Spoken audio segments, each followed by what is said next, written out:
Bonjour à tous. Alors, aujourd'hui, on va s'attaquer aux énergies de juillet 2025 pour les Verseaux. Alors, bon, je redonne un petit coup au jeu pour l'énergiser, mais je l'ai déjà bien mélangé avant la vidéo. Donc, je dépose mes cartes.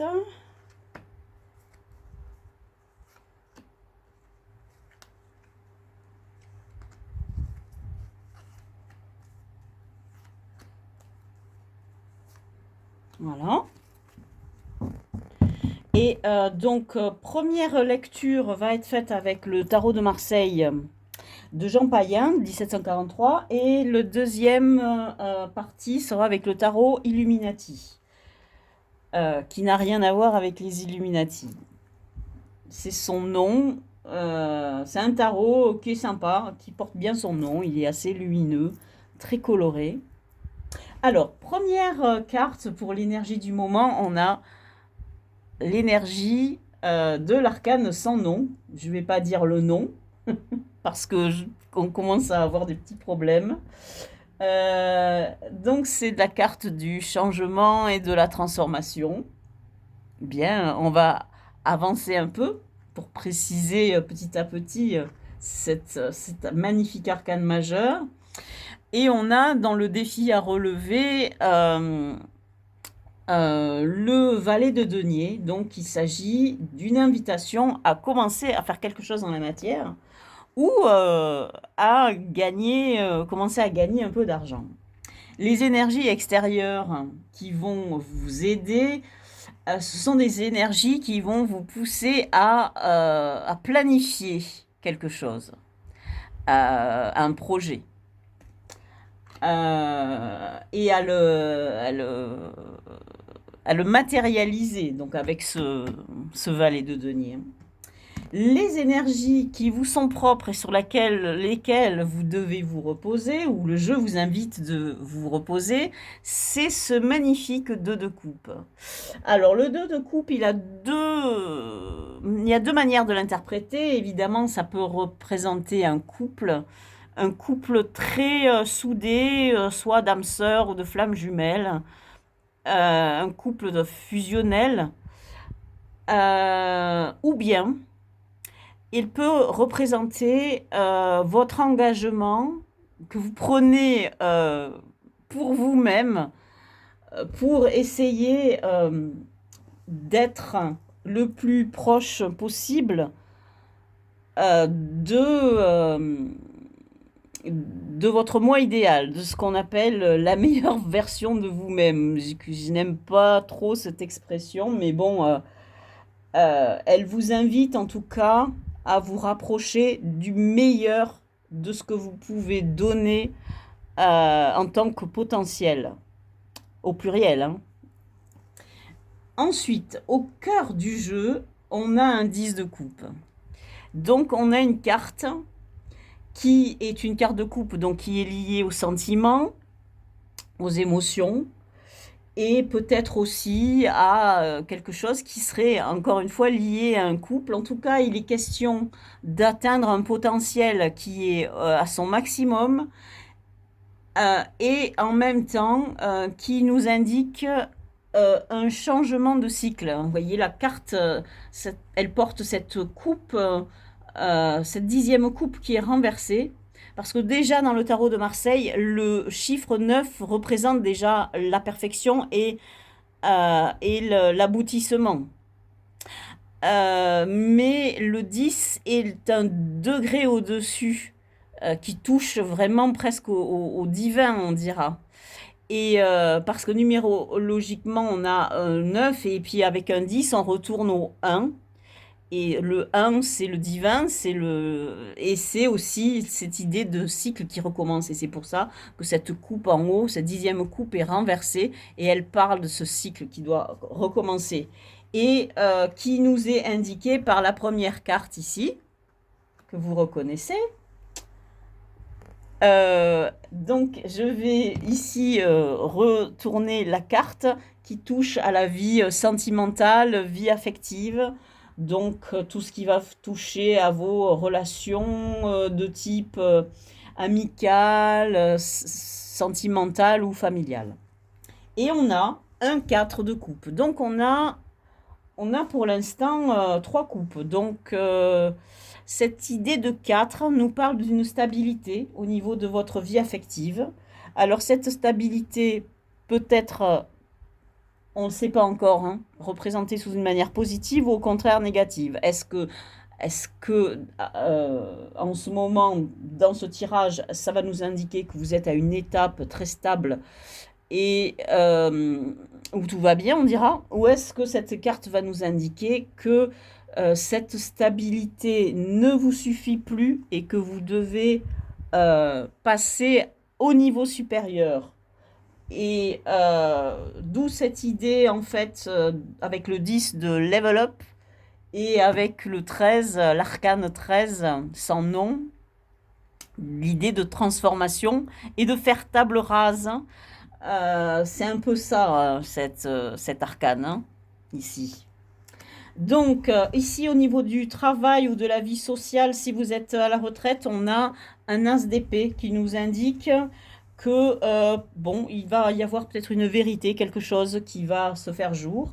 Dans la vie intérieure, on a le pendu qui nous explique que peut-être vous êtes dans un état où vous vous sentez un peu paralysé, vous ne pouvez pas bouger, vous êtes dans un moment d'immobilisme et où vous avez peut-être besoin de vous poser pour réfléchir à votre vie et peut-être voir les choses sous un autre angle pour vous aider justement à vous transformer et à évoluer.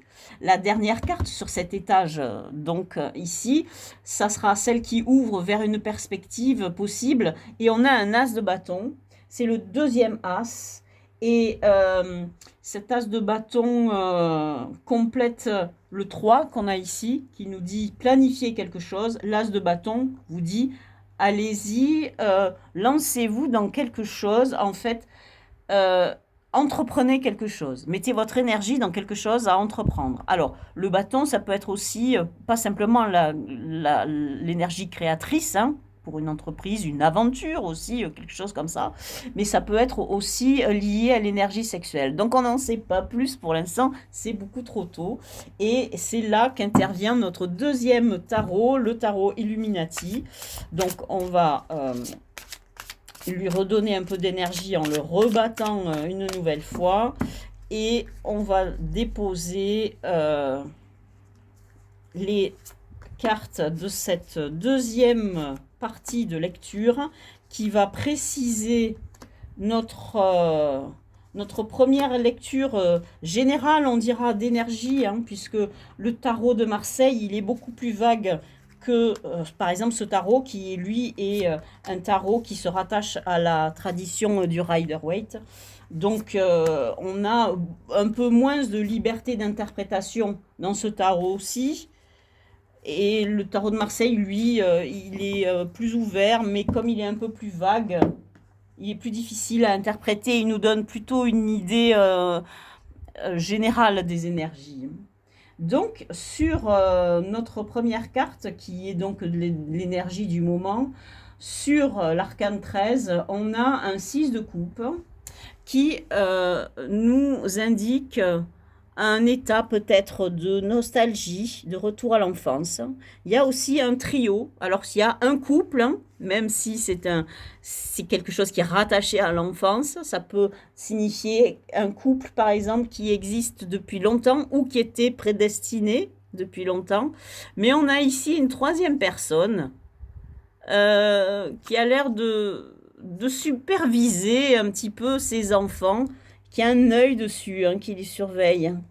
Donc on n'en sait pas plus, mais cette idée de transformation, elle est peut-être liée à un couple ou une relation qui existe depuis très longtemps, ou bien au contraire, euh, cette carte de l'arcane 13 elle vous fait replonger dans un état de nostalgie. On va préciser, on va un peu plus loin. Sur notre valet de denier, sur le défi à relever, on a un 3 de pentacle. Donc, on a un 3 qui complète le 3 de bâton qu'on a vu tout à l'heure.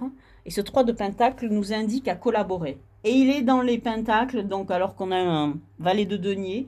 Donc, il précise le valet de denier en disant que vous allez devoir faire quelque chose dans la matière, peut-être quelque chose qui va vous aider financièrement à progresser, à améliorer votre situation financière, mais que vous n'allez pas faire seul, vous allez devoir collaborer pour y arriver. Alors l'énergie qui vous vient de l'extérieur avec ce magnifique 3 de bâton, c'est la tour. Donc la tour complète du coup l'arcane 13 qu'on a vu tout à l'heure. Il y a quelque chose de brutal qui va arriver, quelque chose d'inattendu. Alors ça complète cette idée d'as d'épée que vous avez dans la zone du travail ou de la vie sociale. Peut-être que ce bouleversement, cette chose inattendue, va venir suite à une vérité qui va se faire jour dans votre vie sociale ou dans votre travail. Alors, l'énergie sur laquelle vous allez devoir vous reposer et qui complète ce fameux 2 de coupe, on a le pape.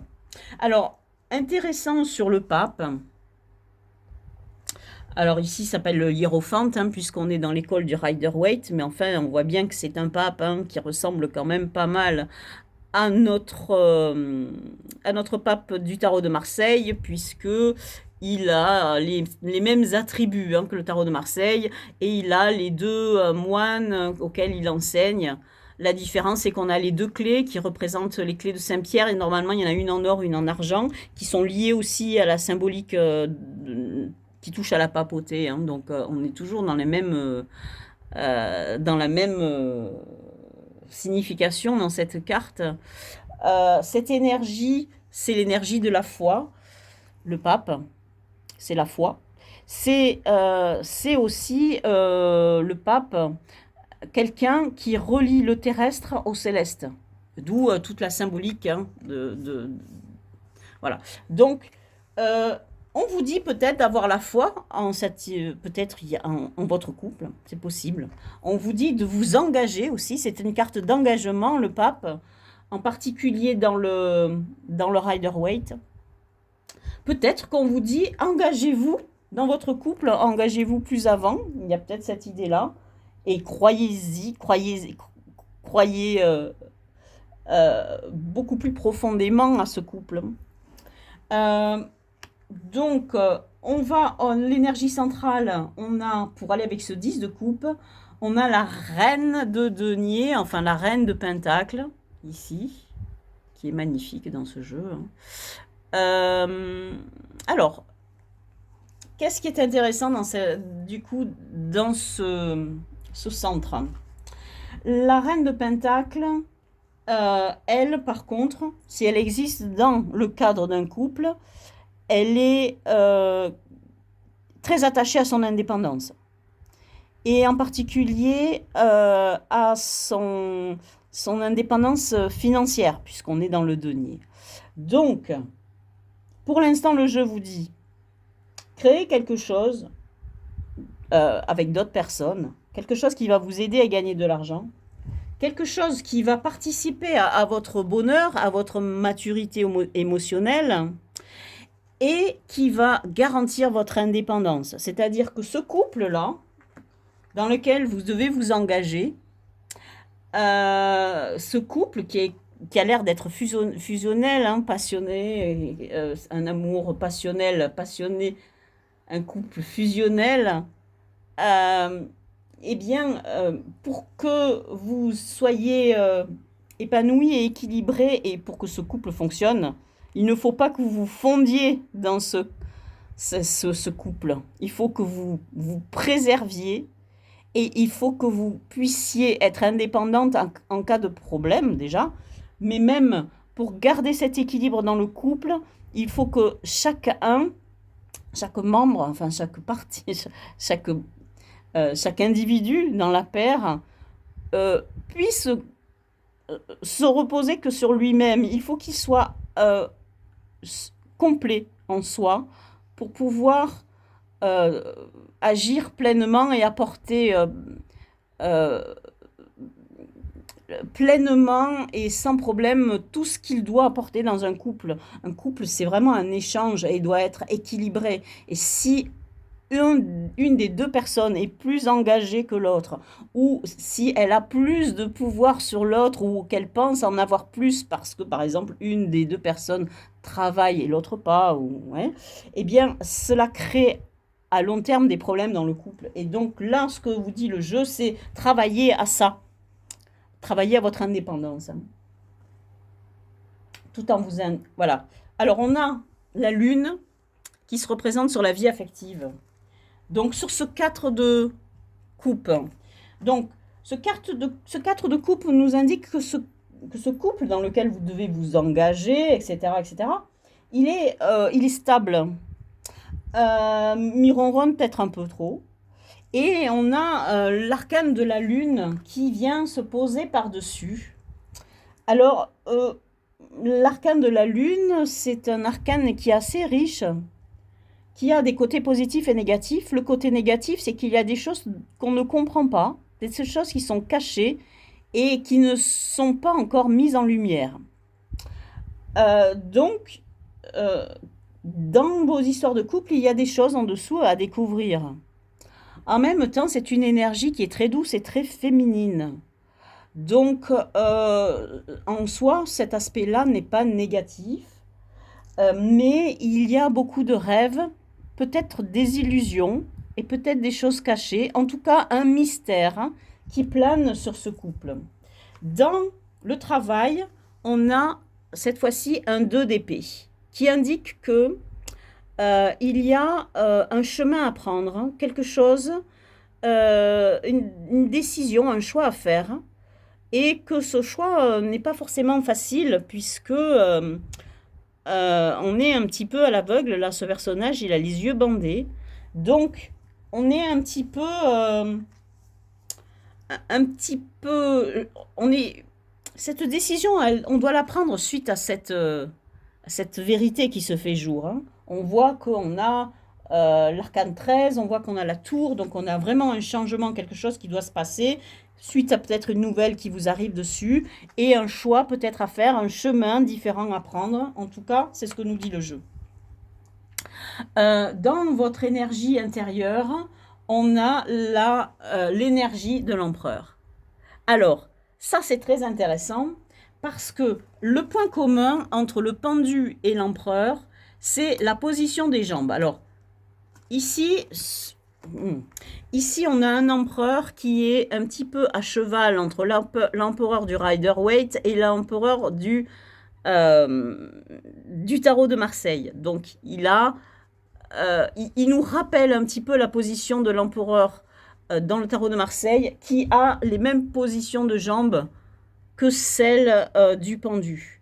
Et sauf que dans l'empereur, cette position de jambes indique son pouvoir de décision, son pouvoir de rendre justice, etc. Il est lié à son pouvoir et à son action, sur le point de décider quelque chose. Et le pendu a cette position-là, mais lui, il est retenu par le pied, donc il indique, c'est pour ça que la symbolique de cette carte indique que, eh bien, vos actions sont suspendues. Vos décisions, votre pouvoir, tout ça est suspendu. Vous êtes paralysé par quelque chose qui vous arrête. Il y a quelque chose qui vous arrête. Mais vous avez l'empereur. Donc, ces deux cartes sont évidemment bien liées. Vous devez reprendre votre pouvoir. Il y a quelque chose qui vous freine et c'est peut-être lié à votre couple. Peut-être que vous avez besoin de vous émanciper dans votre couple parce qu'il est peut-être trop fusionnel. Et donc, vous devez investir cette énergie de la reine de denier pour reprendre du pouvoir sur vous-même et sur votre destinée. Et évidemment, en vous plongeant dans une activité peut-être nouvelle ou en créant une activité nouvelle, vous participez de cette comment dire, de ce nouveau chemin qui s'ouvre à vous, euh, parce que vous allez améliorer logiquement en créant quelque chose, votre situation financière et donc votre indépendance n'en sera que plus affirmée. Alors ici, la dernière carte du jeu, c'est à nouveau un as de bâton. Donc vous avez deux as de bâton. Alors je vais tirer d'autres cartes pour préciser parce qu'on a deux fois le même tirage, ce qui nous montre que le jeu, les deux jeux, insistent sur sa tasse de bâton en nous disant il faut, allez-y, cette énergie de création, elle est là et vous devez la mettre en place. C'est vraiment important. Alors, je vais rajouter une carte du tarot, The Tarot of the Abyss, parce qu'il a une énergie encore différente de ces deux jeux. Voilà. Et je rajoute cette carte. Et c'est... Oh, waouh! Alors, c'est très intéressant. C'est une carte que j'adore. Je dois dire que c'est ma préférée dans ce jeu. C'est la carte qui s'appelle The Wise One, c'est-à-dire le sage, celui qui est sage. Et dans ce jeu, c'est le pape. Sauf que ce pape, dans ce jeu, c'est un chaman, un homme médecine, au lieu d'être un pape ou un hiérophante. Oui, amérindien, on dira, soit un Sioux, un Cheyenne, enfin, quelqu'un qui a l'air d'être un Indien des plaines. Mais qui a, alors là, au lieu d'avoir deux moignons avec lui, il a deux personnages auxquels il enseigne et il passe son savoir. Donc, cette carte qui est là, c'est très intéressant. Elle nous rappelle, celle-là. Hein, c'est un clin d'œil à celle-là. Donc, on nous dit, engagez-vous dans votre couple. Si vous créez quelque chose de nouveau, ce qui est le cas, ça va permettre finalement, vous, de vous renforcer, de renforcer votre indépendance. En renforçant votre indépendance, vous allez aussi apporter quelque chose à ce couple qui est un petit peu dans le trouble, on dira, et qui ronronne un peu, parce que vous allez avoir vous vous sentirez plus sûr de vous, et vous pourrez vous affirmer plus, et cela ne fera que du bien à votre relation. Mais en même temps, cela pourrait aussi vous indiquer que cette nouvelle énergie vers laquelle vous devez vous diriger, elle a quelque chose qui est protégé par cette idée de foi, mais peut-être aussi, peut-être que c'est quelque chose que vous devez faire dans une voie d'enseignement, puisque là, c'est quand même quelqu'un qui enseigne à deux personnes, un enseignement ou aussi quelque chose de spirituel. Donc voilà pour ces énergies de juillet 2025 pour les Verseaux. Je vous dis à bientôt dans une prochaine vidéo.